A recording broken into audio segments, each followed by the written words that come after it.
There are moments in life when money means nothing, when all the zeros in your bank account can't save the one thing that matters most. Richard Hartwell learned this the hard way when his 3-month-old son stopped eating. 7 days, 168 hours of watching his baby boy fade away, despite having the best doctor's money could buy. And then a woman he'd barely noticed, a maid who cleaned his floors, did something so unexpected, so forbidden by every rule he'd ever followed, that it saved his son's life and shattered every belief he'd built his empire on. Subscribe to the channel and hit the bell so you don't miss any stories like this. Richard Hartwell was 42 years old, and until 7 days ago, he believed he could solve any problem with enough money and determination. That's how he'd built Hartwell Industries from a small tech startup into a billion-dollar empire. That's how he'd climbed from a middle-class neighborhood in Ohio to a penthouse in Manhattan. That's how he'd always operated. Identify the problem, throw resources at it, dominate the solution. But his 3-month-old son, Michael, was teaching him a brutal lesson about the limits of power. Richard stood at the floor-to-ceiling windows of his Fifth Avenue penthouse, staring down at Central Park below.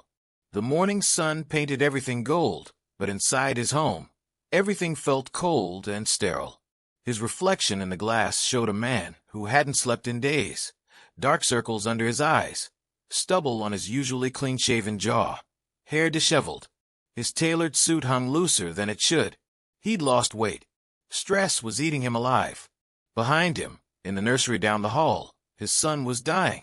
The thought made his hands shake. He pressed his palms against the cool glass to steady them. It had started 8 days ago. Michael had been fussy during his evening feeding, pulling away from the bottle, crying. Richard's wife, Victoria, had passed away during childbirth, a hemorrhage the doctors couldn't stop fast enough. So Richard hired the best nannies, the most qualified nurses, the top pediatricians. He'd thought he could parent through delegation, the same way he ran his company. But Michael had rejected every bottle since that evening. Every formula they tried, every feeding method, every technique recommended by the parade of specialists who'd cycled through the penthouse. The baby would scream, turn his head away, his tiny face turning red with distress. Dr. Patricia Morgan, the pediatrician, had admitted Michael to the private medical suite Richard had installed on the penthouse's lower floor 2 days ago. For fluids were keeping him hydrated, but babies needed nutrition, needed calories. The doctor's words haunted him. Mr. Hartwell, we're running out of time. If he doesn't start feeding in the next 24 hours, we'll need to insert a feeding tube. And even then, she hadn't finished the sentence. She hadn't needed to. Richard heard footsteps behind him. Soft, careful footsteps. He didn't turn around. Mr. Hartwell, a gentle voice said. I brought you coffee. You haven't eaten anything since yesterday. Grace Williams, his housekeeper. She'd been working in his home for 3 months, hired by his house manager the week before Victoria died. Richard barely knew her. She was part of the invisible staff that kept his life running, someone who cleaned rooms, organized closets, made sure fresh flowers appeared in vases. He paid her salary. That was the extent of their relationship. Leave it on the table, he said flatly. But she didn't leave. He could feel her presence behind him, a warmth that didn't match the austere emptiness of the penthouse. Mr. Hartwell, she said again, softer this time. How is baby Michael? Something in her voice made him turn around. Grace was a black woman in her early 30s, with kind eyes and a round face that seemed built for smiling, though she wasn't smiling now. She wore her usual uniform, a simple gray dress with a white apron, and held a tray with coffee and toast she'd probably made hoping he'd eat. He's dying, Richard said bluntly. The word hung in the air like a curse. My son is 3 months old, and he's dying because he won't eat, and I can't do anything about it. Grace's eyes filled with tears, not the polite, distant sympathy he'd gotten from the staff and doctors. Real tears. I'm so sorry, she whispered. That baby, he's so beautiful, so perfect. Richard felt something crack inside his chest. When was the last time someone had called his son beautiful? Everyone else spoke in medical terms: failure to thrive, feeding aversion, dehydration levels. They talked about Michael like he was a problem to solve, not a person. The doctors say if he doesn't eat in the next day, they'll have to. He couldn't finish. Couldn't say the words about tubes and hospital transfers and worst-case scenarios. Grace set the tray down and moved closer, and Richard realized she was holding something in her hand. A small stuffed elephant, worn soft with age, one ear slightly torn. "My son had trouble feeding too," she said quietly. "When he was a baby. He's 5 now, but I remember those days. Feeling so helpless, so scared." Richard stared at her. "You have a son?" She nodded. "Greg. He's with my mother right now in Brooklyn. I work 6 days a week here, go home on Sundays." She looked down at the elephant. This was his favorite toy when he was little. "I thought maybe Michael would like it. Babies like soft things to hold." The gesture was so simple, so human, that it undid something in Richard. This woman, who he'd barely acknowledged in 3 months, who he probably couldn't pick out of a lineup a week ago, had thought about his dying son and brought a piece of her own child's childhood to comfort him. "Thank you," he managed. Grace set the elephant on a chair. Can I see him? Just for a moment." Richard hesitated. The medical suite was private, restricted. But what did it matter now? What did any of his rules matter? "Follow me." They walked down the hallway together. The penthouse was enormous, 8,000 square feet of luxury, but it felt empty, hollow, like a museum where no one actually lived. Grace's footsteps were quiet beside him, and he found himself noticing details about her he'd never seen before.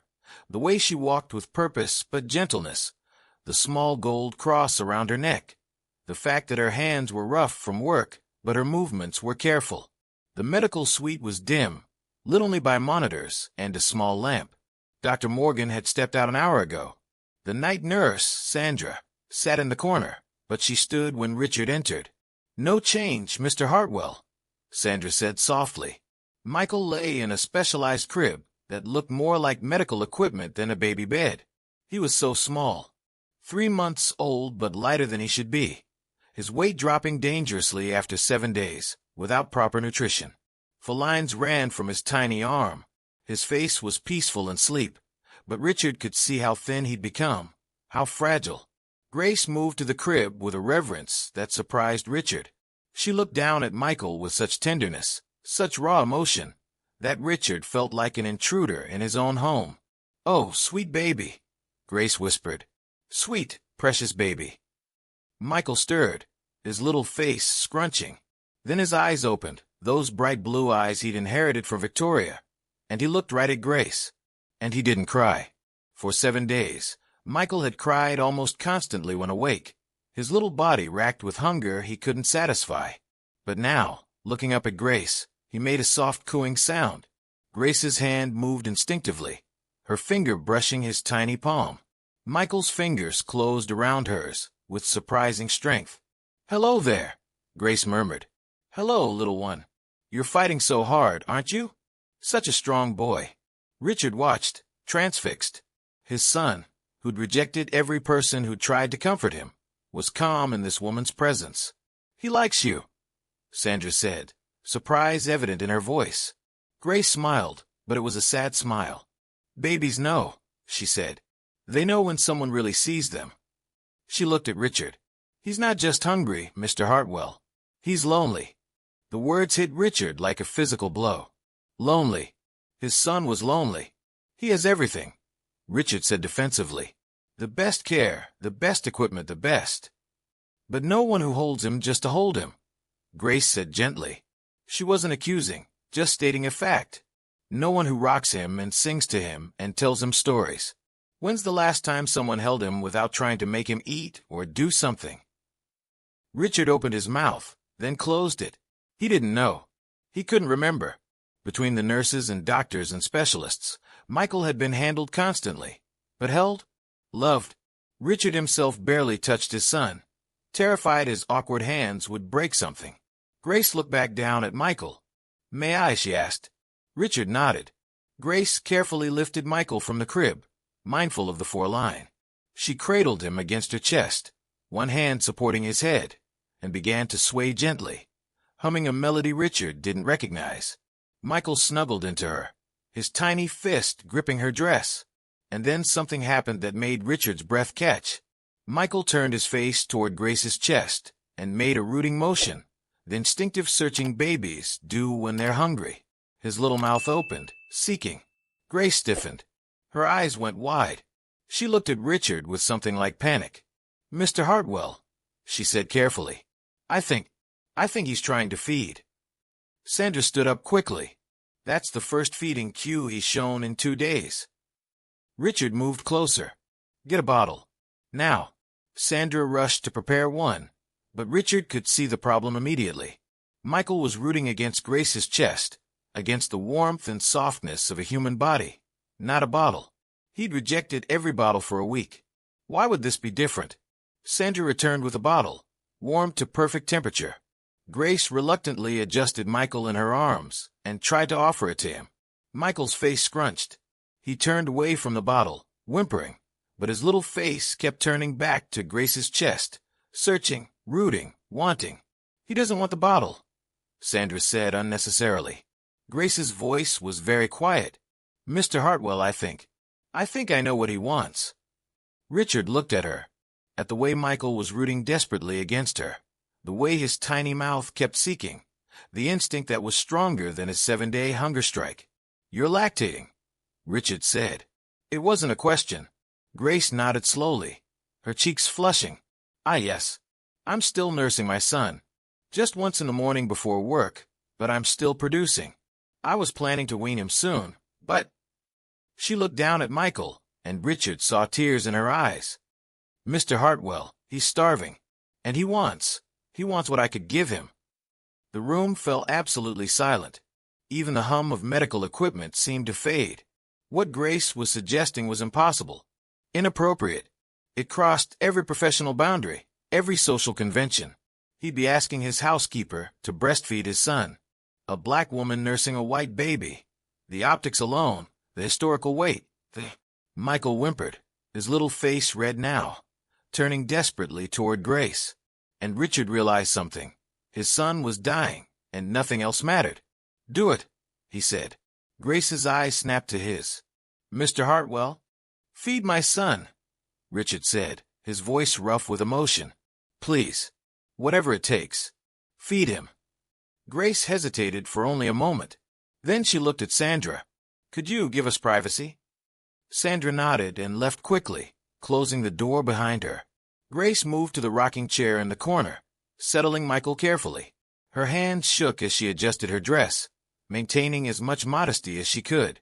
Richard turned away, giving her space, though his heart was pounding so hard he could hear it in his ears. There was a moment of quiet adjustment, Grace murmuring softly to Michael. And then, silence. Not the silence of crying stopping. The silence of a baby finally feeding. Richard turned around. Grace sat in the chair, holding Michael close, her body curved protectively around him. Richard couldn't see much, and Grace had arranged everything discreetly. But he could hear it. The soft sounds of a baby nursing, the occasional swallow, the little contented sighs. Michael was eating. Grace looked up at Richard, tears streaming down her face. "He's eating," she whispered. "Oh God, he's actually eating." Richard sank into a chair, his legs suddenly unable to hold him. His son was eating.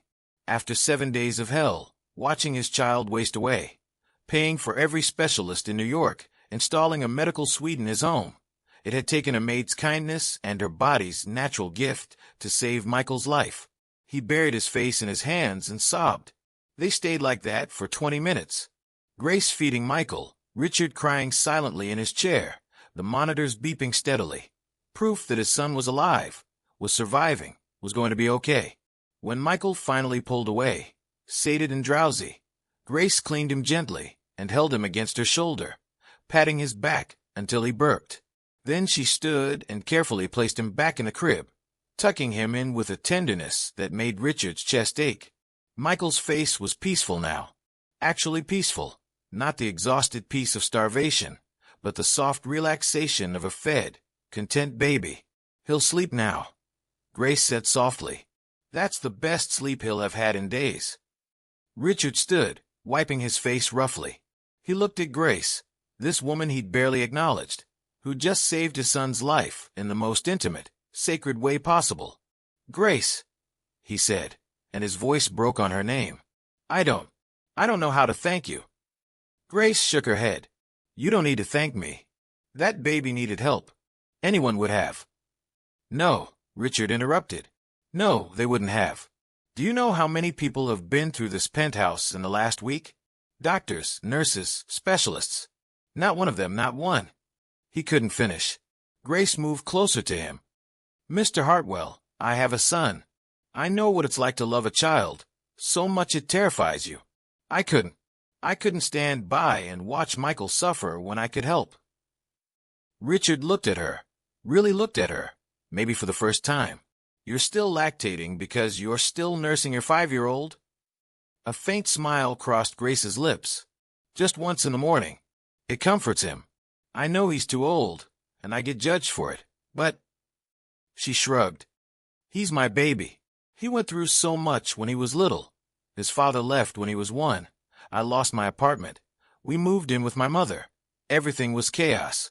That morning nursing time is our special moment, our calm before the day." "Where is he now?" Richard asked. "With my mother in Brooklyn. I work 6 days here, Sunday off. I take the subway home Saturday nights, spend the day with Greg, then come back Sunday evening." Grace looked down. "It's not perfect, but it's what I have to do to keep food on the table." Richard felt another wave of shame. This woman was away from her son 6 days a week, living in his staff quarters, cleaning his floors, and he'd never once asked about her life, never once acknowledged that she was a person with her own struggles, her own child, her own sacrifices. "Grace," he said slowly, "I need to ask you something, and I need you to be completely honest. No worrying about your job or what I think. Just honest." She nodded cautiously. "Michael needs you," Richard said. "You saw how he responded. He won't take a bottle, but he'll nurse. That's not going to change overnight. He's formed an attachment, or an instinct, or, I don't know. But I know he needs you." He took a breath. "I need to ask if you'd be willing to continue feeding him. I'll pay you anything. I'll give you anything. Just please help my son." Grace was quiet for a long moment, looking down at Michael sleeping peacefully. When she spoke, her voice was careful. "Mr. Hartwell, what you're asking, it's not simple. Nursing a baby is intimate. It's time-consuming. Michael would need to feed every 3 to 4 hours, day and night. I'd have to be available constantly." She paused. "And honestly, sir, this crosses a lot of lines. Legally, professionally, socially." "I know," Richard said. "I know it's complicated. But my son is alive right now because of you. I can't lose him, Grace. He's all I have left of my wife." Grace's eyes softened. "Tell me about her." The question surprised Richard. No one asked about Victoria anymore. Everyone avoided the subject, as if mentioning her would hurt him more. "She was brilliant," Richard said quietly. "An architect. She designed half the buildings you see in Manhattan. She was fierce and funny, and she didn't take any of my nonsense." He smiled faintly. "She wanted this baby so much. We tried for years. And when she finally got pregnant, she was so happy. She had the whole nursery planned, picked out every detail. She was going to take a year off work to be with him." "She didn't get to hold him," Grace said softly. Richard shook his head. "The hemorrhage happened during delivery. They did emergency surgery, but she died before they could stop it. I got to hold Michael first. Alone. Not her." His voice cracked. "She died trying to give me a son, and I'm letting that son die because I don't know how to save him." "You're not letting him die," Grace said firmly. "You're doing everything you can. You love him. I can see it, even if you don't know how to show it yet." Richard looked at her with raw desperation. "Then help me. Please. I'm asking you not as an employer, but as a father who's drowning. Help me save my son. I'll give you anything you want. Name your price." Grace closed her eyes. When she opened them, she said, "I can't be away from my son for 6 days at a time if I'm going to do this. Greg needs me too." "Then bring him here," Richard said immediately. "Both of you. Move into the guest suite. It's 3 bedrooms, full kitchen, completely private. You'll have your own space. Greg can go to whatever school you want. I'll cover everything. You'll be with him every day." Grace stared at him. "Mr. Hartwell, that's too much." "It's not enough," Richard countered. "You're saving Michael's life. I'm just making it possible for you to do it without sacrificing your own son." He ran a hand through his hair. "Look, I know this is strange. I know it's complicated. But I need your help, and I'm willing to do whatever it takes. 7 days. That's all I ask. Stay here for 7 days. Feed Michael. Give him a chance to get stronger. If it doesn't work, or if you're uncomfortable, you can leave. But please, just give us 7 days." 7 days. The same amount of time Michael had refused to eat. A week that had nearly killed Richard's son. And now, possibly, a week that could save him. Grace looked at Michael, then at Richard. Finally, she nodded. 7 days, she said. "But I need to see Greg tonight. Explain what's happening. He'll be confused if I suddenly move him here without warning." "Take the car," Richard said. "Take whatever you need. Just please come back." Grace gave him a small, sad smile. "I'll come back, Mr. Hartwell. I promised that baby I'd help him. I keep my promises." She left 30 minutes later. Richard stood in the nursery, watching his son sleep, and for the first time in a week, he felt something other than despair. He felt hope. Grace returned at 8 that evening with Greg, a sleepy 5-year-old boy who looked around the penthouse with wide eyes. Richard helped them bring up their bags, just 2 battered suitcases and a backpack, and showed them to the guest suite on the east wing. "This is where you're staying," Greg whispered to his mother, looking at the spacious rooms with floor-to-ceiling windows overlooking the city. "Just for a little while, baby," Grace said softly. "I'm helping take care of a baby here." "Like a nanny?" Greg asked. "Something like that." Richard left them to settle in, but an hour later, Grace knocked on the medical suite door. Michael had woken, fussing, and Dr. Morgan was trying unsuccessfully to calm him with a bottle. "May I?" Grace asked. Dr. Morgan looked at Richard, confused. Richard nodded. Grace took Michael, settled into the rocking chair, and nursed him while Dr. Morgan watched in stunned silence. When Michael was done, content and drowsy, Dr. Morgan pulled Richard aside. "Mr. Hartwell," she said carefully, "I need to understand what's happening here." "Grace is helping Michael feed," Richard said simply. "By nursing him." Dr. Morgan's voice rose slightly. "Richard, this is highly irregular. There are legal implications, health considerations, and my son is alive," Richard interrupted. "That's the only consideration I care about." Dr. Morgan studied him for a long moment. Then she sighed. "Fine, but I need to monitor this. If Grace is going to be Michael's primary food source, I need to ensure she's healthy, that the milk is safe, and that Michael is gaining weight properly." "Whatever you need to do," Richard agreed. And so began the strangest week of Richard Hartwell's life. The first 2 days were awkward. Grace moved through the penthouse like a ghost, staying mostly in the medical suite with Michael or in her own quarters with Greg. They'd established a routine. Grace would feed Michael every 3 hours, around the clock. Richard hired a private tutor to work with Greg during the day, so the boy wouldn't fall behind in school, and Greg seemed to adapt to the luxury with the easy flexibility of childhood. But Richard felt like he was walking on eggshells. He didn't know how to act around Grace anymore. She wasn't just staff now. She was the woman keeping his son alive. She was nursing his child, giving Michael the most intimate form of care a person could provide. On the 3rd morning, Richard found Grace in the kitchen at dawn, making breakfast for Greg. She moved efficiently, scrambling eggs, toasting bread, pouring juice. She changed from her uniform to casual clothes, jeans and a soft sweater, and her hair was pulled back in a simple ponytail. "Good morning, Mr. Hartwell," she said when she noticed him in the doorway. "Richard," he said. "Please, call me Richard." She paused, spatula in hand, then nodded. "Richard." "Where's Greg?" he asked. "Still sleeping. That boy could sleep through a thunderstorm." She smiled fondly. "I'm making his breakfast ahead, so he can eat when he wakes up. He's an early riser, usually up by 7. Richard hesitated, then moved into the kitchen. The room was massive, designed by a famous chef, with restaurant-grade appliances Richard had never learned to use.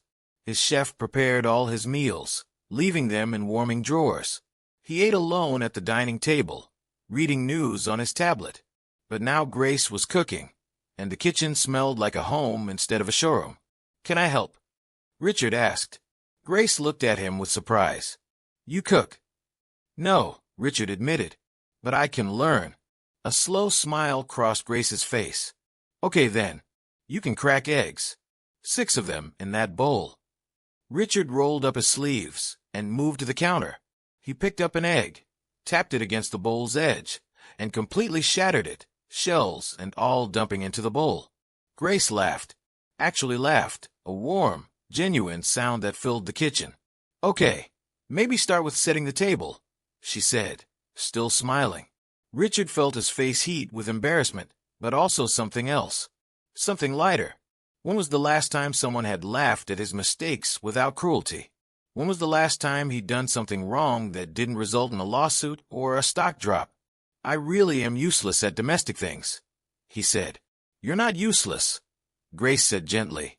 "You just never had to learn, but it's never too late to start." Over the next few days, Richard found himself gravitating toward the kitchen when Grace was there. She'd be preparing meals for Greg, or making herself tea, and Richard would wander in with questions about Michael, which would turn into conversations about other things. He learned that Grace had grown up in Atlanta, moved to New York at 22 chasing a dream of becoming a teacher, but life had gotten complicated when she got pregnant. Greg's father had left, and Grace had taken whatever work she could find to support her son. "I'm still taking online classes," she told him one evening, "working toward my teaching degree. It's slow, just 1 class a semester, but I'll get there eventually." "What do you want to teach?" Richard asked. "Elementary school, 2nd or 3rd grade." Her face lit up when she talked about it. "That's the age when kids really start to understand the world, you know?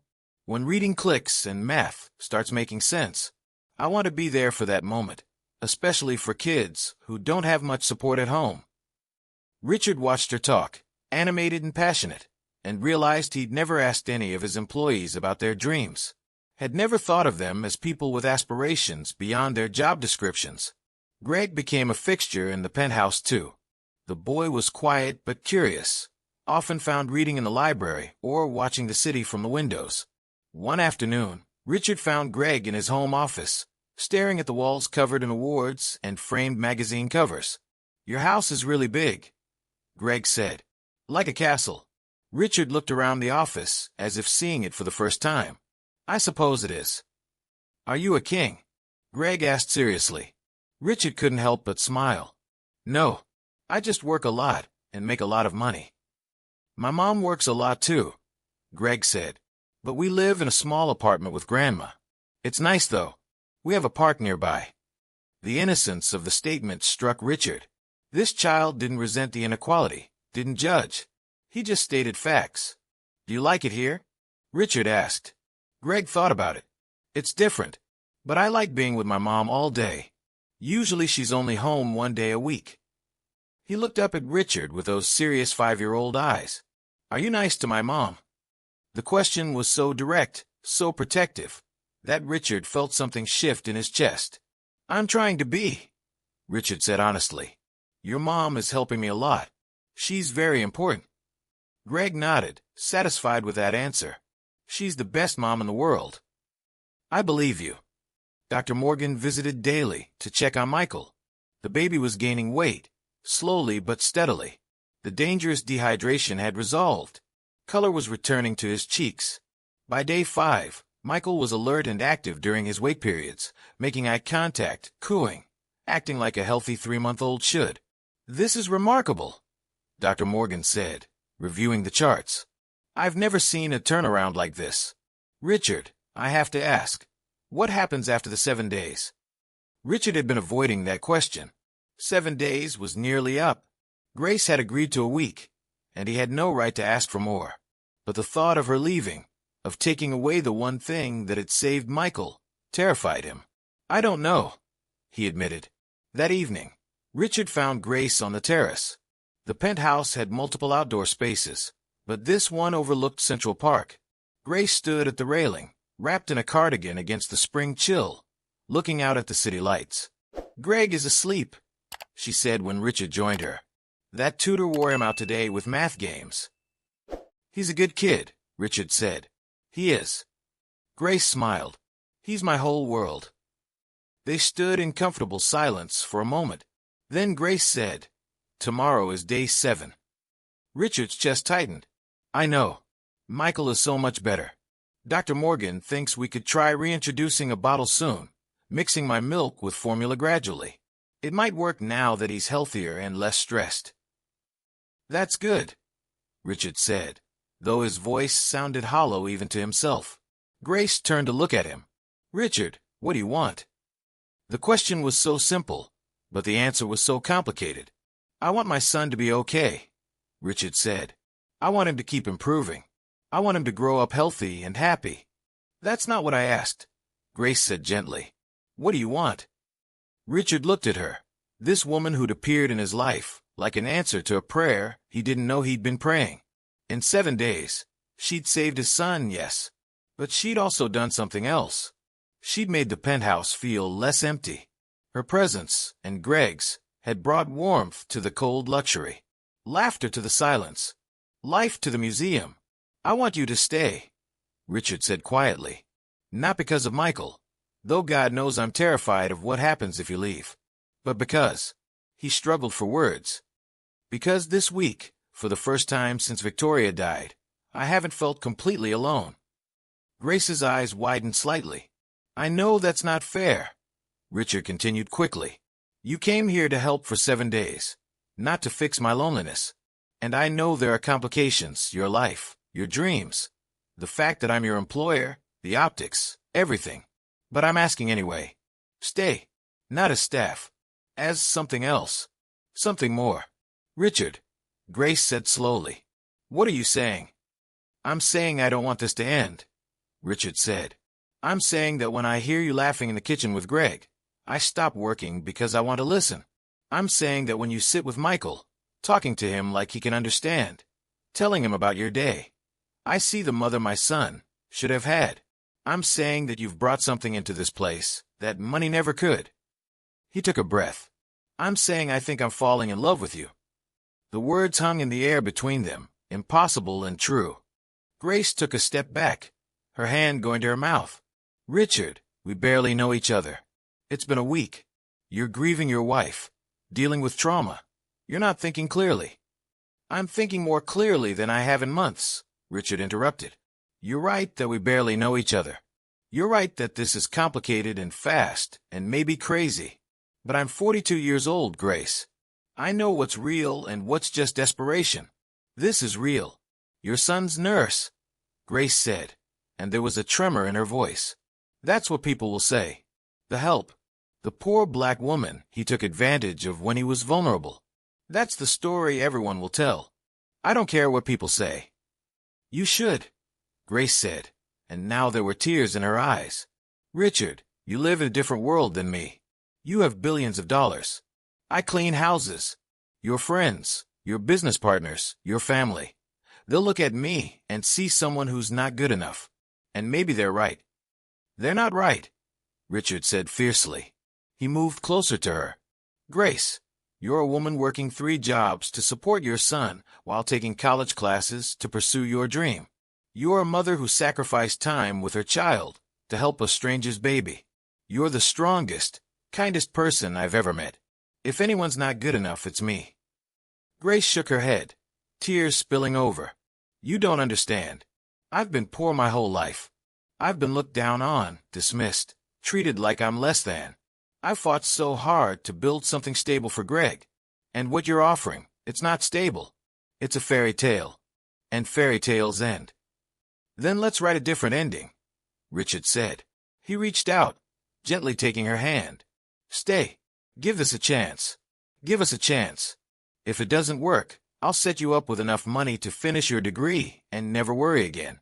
But if it does work, Grace, if it does work, we could be a family. You, me, Greg, Michael. A real family." Grace looked down at their joined hands. "I'm scared," she whispered. "So am I," Richard admitted. "I'm terrified. But I learned something this week. I learned that being scared doesn't mean you stop trying. It means you hold on tighter to what matters. Before Grace could respond, the terrace door opened. Dr. Morgan stood there, her face urgent. "Richard, I need you both. Now. It's Michael." Fear shot through Richard like ice water. He and Grace ran inside, following Dr. Morgan to the medical suite. Inside, Michael was in his crib, crying. Not the healthy, fussy cry of a baby who wanted attention, but a high-pitched, distressed wail. His temperature spiked, Dr. Morgan said, already examining him. 105.3. It came on fast. I just checked him an hour ago and he was fine. Grace immediately went to the crib, lifting Michael carefully. The baby's face was flushed, his little body hot to the touch. "Oh, baby, oh, sweet boy," she murmured, cradling him. "What's happening?" Richard demanded, panic rising. "What's wrong with him?" "Could be a virus, infection, any number of things," Dr. Morgan said, listening to Michael's chest with a stethoscope. "Baby spike fever's fast. We need to bring his temperature down and figure out the cause." For the next 4 hours, Richard and Grace worked together, following Dr. Morgan's instructions. They gave Michael infant acetaminophen. They stripped him down to just a diaper and used lukewarm washcloths to cool his skin. They took turns holding him, rocking him, trying to soothe his distressed cries. "This is the part people don't tell you about," Grace said at one point, her voice raw with exhaustion. It was 3 a.m. Michael had finally fallen into a fitful sleep in her arms. Everyone talks about how beautiful babies are, how perfect. They don't talk about the nights when you're terrified you're going to lose them, and there's nothing you can do but wait. Richard sat beside her, his hand resting on Michael's tiny foot, monitoring the rise and fall of his breathing. When Victoria was in labor, there was a moment when the monitors went crazy. Alarms everywhere. The doctors pushed me out of the room. I stood in that hallway for 12 minutes. I counted every second, not knowing if my wife and son would survive. He paused. "This feels like that. Like standing in that hallway again." "We're not in a hallway this time," Grace said softly. "We're right here with him. He's not alone." "Neither am I," Richard said, looking at her. At 4 a.m, Michael's fever finally broke. His temperature dropped to 99.8, still elevated but no longer dangerous. His breathing evened out. The flush faded from his cheeks. Dr. Morgan confirmed it was likely a common virus. Nothing serious, just frightening. "He'll be fine," Dr. Morgan said, packing up her emergency kit. "Keep monitoring him, but the worst is over." When she left, Grace and Richard remained in the dimly lit nursery. Michael slept peacefully now, but neither of them wanted to move, as if their presence could protect him from another scare.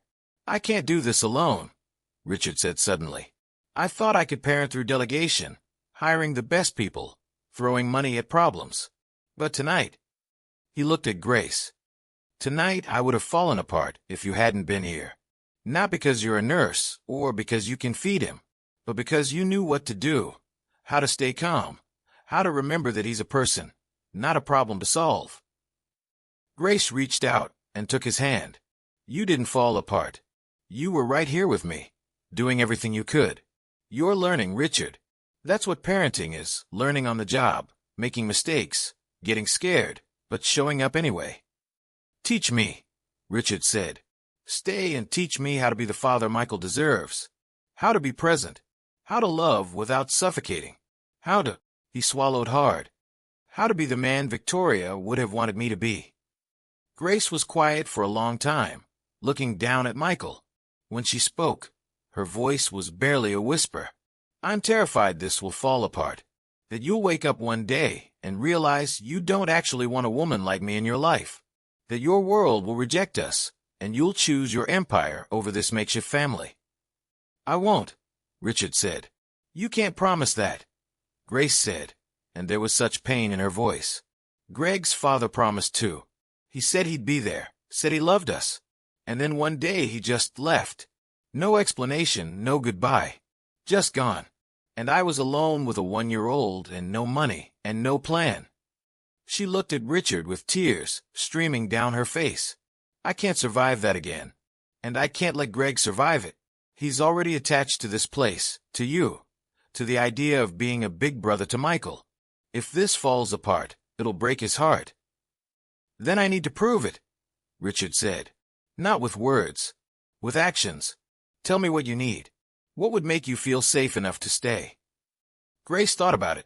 Time, she finally said. Real time. Not a week. Not a whirlwind decision. Time to see if this is real or just crisis bonding. Time for Greg to adjust. Time for us to actually get to know each other beyond emergency mode. Okay, Richard said. Then stay. Not as anything specific. Just stay. Keep the guest sweet. Keep helping with Michael.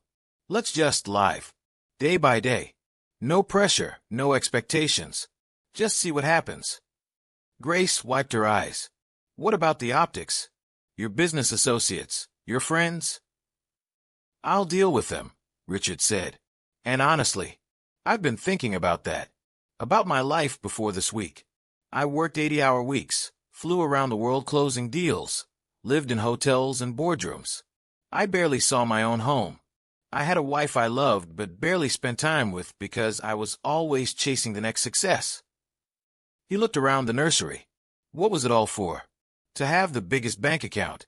To be on magazine covers? Victoria died trying to give us a family, and I was going to let that family crumble because I didn't know how to slow down. What are you saying? Grace asked. I'm saying maybe it's time to rebuild. Start something new. Something that matters more than money. He squeezed her hand. Stay, Grace. Help me figure out what that looks like.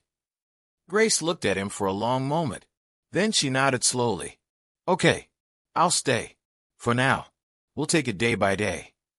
Richard felt something unclench in his chest. Day by day. They sat together as dawn broke over the city, Michael sleeping peacefully between them. And for the first time in months, Richard felt like he could breathe. The next few weeks settled into a strange new rhythm. Grace and Greg officially moved into the guest suite. Though Greg increasingly spent time in the main areas of the penthouse, his toys gradually spreading like a cheerful invasion. Richard found himself working from home more, scheduling fewer meetings, declining trips that would take him away. His business partners noticed. Richard, you missed the Tokyo deal, David Chun, his COO, said during a video call. That was a $40 million contract. Then close it without me, Richard said. You don't need me for everything. David's eyebrows rose. What's going on with you? You've missed 3 international trips this month. You're working half days. The board is getting concerned. Tell the board I'm reprioritizing, Richard said. My son needs me. You have staff for that. No, Richard said firmly. I have a son, and he needs his father, not staff. Word spread quickly through his social circle. Richard started getting calls from concerned friends, or at least, people he thought were friends. Richard, I heard you're letting your housekeeper live in your penthouse, Patricia Hammond said at a charity gala Richard reluctantly attended. Patricia was old money, Manhattan elite, the kind of woman who judged others by their zip code and portfolio size. Is that wise? What will people think? I don't particularly care what people think, Richard said. Patricia's laugh was brittle. Oh, you should care. You have a reputation to maintain. Your son's future to consider. Having the help living with you. Raising your child. It sends a message. What message is that? Richard asked, his voice dangerously quiet. That you're desperate. That you've lost your way since Victoria died. Patricia leaned in, lowering her voice. People are saying you're having an inappropriate relationship with her. That poor black woman you've made dependent on you. It looks like exploitation, Richard. Or worse, like you're trying to replace Victoria with someone completely unsuitable. Richard set down his champagne glass very carefully. Grace is one of the finest people I've ever met. She's intelligent, hard-working, and she has more integrity in her little finger than most people in this room. If people are talking, they can talk to me directly, and I'll tell them exactly what I'm telling you. My family is none of their business. Family? Patricia's eyes widened. Richard, she's your employee. No, Richard said. She's not. She's the woman raising my son. And if that bothers you, Patricia, You can remove my name from your charity board." He left the gala early, his heart pounding with anger and something else. Clarity. Because Patricia's disdain had crystallized something for him. He didn't want that world anymore. The world of appearances and judgments and measuring people by their bank accounts. He wanted the warmth of his penthouse, with Grace humming in the kitchen and Greg reading on the couch and Michael cooing in his arms. But he couldn't ignore the broader implications. Grace was right that people would judge, would assume the worst, and that judgment would fall on her more than him. The next day, Richard made a decision. He called a meeting with his board of directors and announced he was stepping down as CEO. "I'll remain as chairman," he told the shocked room. "I'll be available for strategic decisions, but day-to-day operations will go to David. I'm restructuring my life, gentlemen. My son needs me present, not virtual." One of the board members, Gregory Austin, spoke up. "Richard, with all due respect, this is insane. You're walking away from everything you built because of a baby." "No," Richard said. "I'm finally showing up for everything that actually matters. This company will be fine without me running every detail. My son won't be." The news made business headlines. Billionaire CEO steps down to focus on family. The articles were mostly positive, painting Richard as a devoted father. But the whispers continued, especially when reporters started digging and discovered Grace's presence in his home. Hartwell's mystery woman. Who is the housekeeper raising his son? Grace saw the headlines. Richard found her in the kitchen one evening, her phone on the counter showing one of the articles, tears on her face. "I told you this would happen," she said. "I told you people would make this ugly." "Let them," Richard said. "Grace, I don't care what they write." "But I care," Grace said. "Greg is going to see this someday. He's going to read that his mother was called a gold digger, that people thought I was taking advantage of you. I came to New York to build a better life for him, and now his name is going to be in tabloids because of me." Richard moved closer. "Then let's change the narrative." "How?" "Marry me." The words hung in the air. Grace stared at him in shock. "What?" Richard took her hands. "Marry me. Not because of the headlines, though that would certainly shut people up, but because I love you. Because these past few weeks, building a life with you and Greg, have been the happiest I've been in years. Because when I imagine my future, you're in it. Greg is in it. We're family, Grace. Let's make it official." "Richard, you're not thinking straight," Grace said, but her voice was shaking. "You can't propose because of tabloid pressure and—" "I'm not," Richard interrupted. "I'm proposing because every morning I wake up hoping you're still here. Because watching you with Michael makes me believe in love again. Because Greg called me Uncle Richard yesterday, and it made me want to be someone he could actually call family." He squeezed her hands. "I know it's fast. I know it's complicated. But I also know I don't want to waste any more time being afraid of taking chances. Victoria died suddenly, Grace. She died, and I never got to tell her goodbye or have one more day with her. Life is short, and I don't want to spend mine pretending I don't love you because it's too soon or too complicated or too whatever." Grace was crying now, full tears streaming down her face. "You really mean this? I really mean this. I have student loans. Greg needs so much. I can't give you the kind of partnership Victoria." "You're not Victoria," Richard said gently, "and I'm not asking you to be. I love Victoria.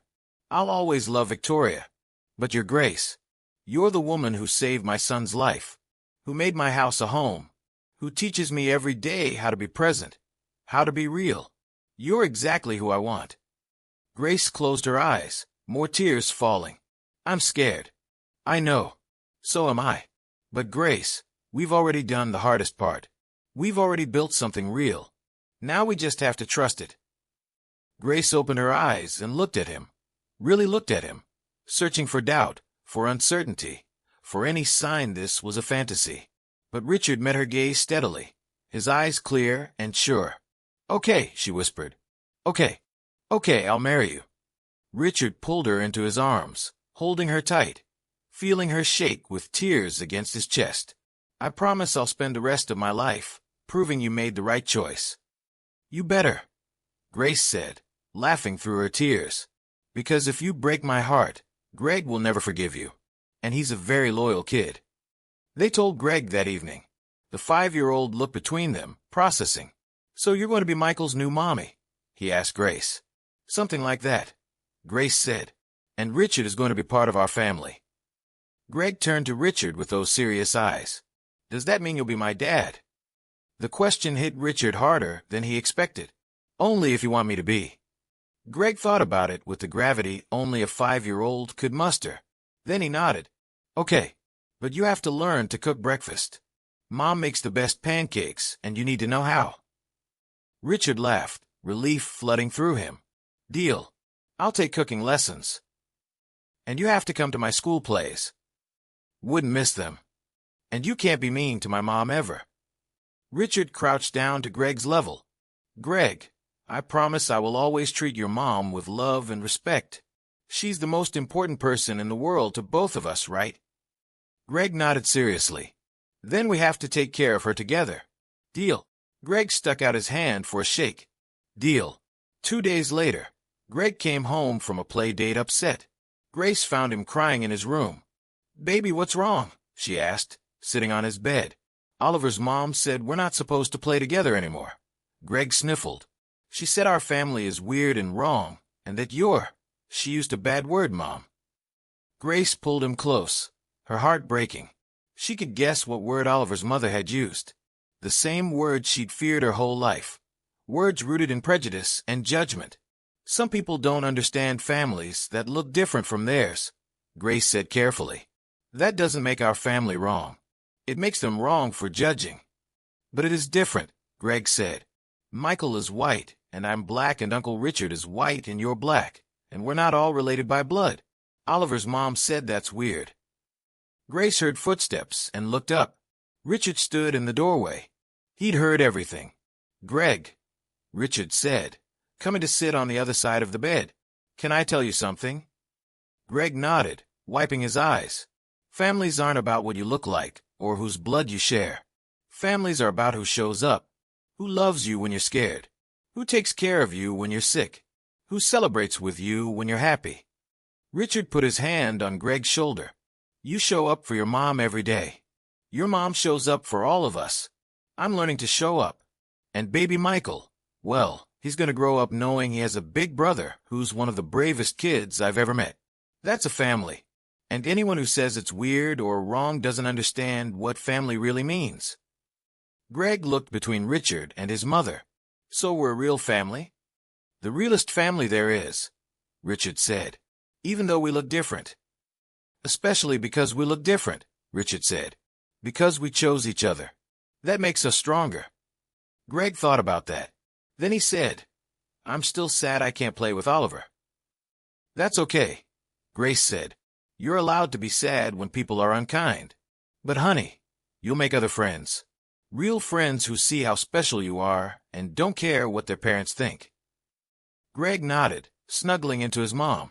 Richard reached over and ruffled his hair gently, and Grace gave him a grateful look that made Richard's heart ache.